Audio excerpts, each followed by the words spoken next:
hoopla is a noun that refers to a lot of excitement, fuss or activity surrounding an event, idea or product, often to the point of exaggeration or hype.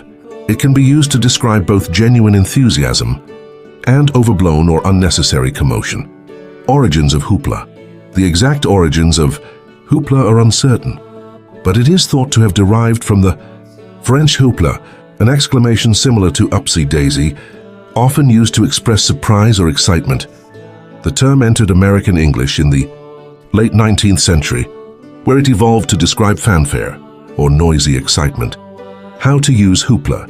Hoopla is commonly used in casual or slightly critical contexts to describe situations where there's a lot of attention or activity, sometimes without sufficient substance to justify it. It might refer to media hype, promotional campaigns, or overly enthusiastic celebrations. Example sentences: the new movie didn't live up to all the hoopla surrounding its release.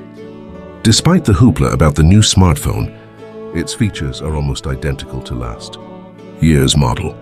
They threw a lot of hoopla for the grand opening, complete with a marching band and fireworks. Similar words: hype, excessive publicity or promotion; fanfare, a lot of noise and excitement for something; commotion, noisy disturbance or activity. Nuances of hoopla often implies a degree of skepticism, suggesting that the excitement or fuss is overblown or unwarranted. However, it can also be used neutrally or playfully to describe lively and celebratory activity.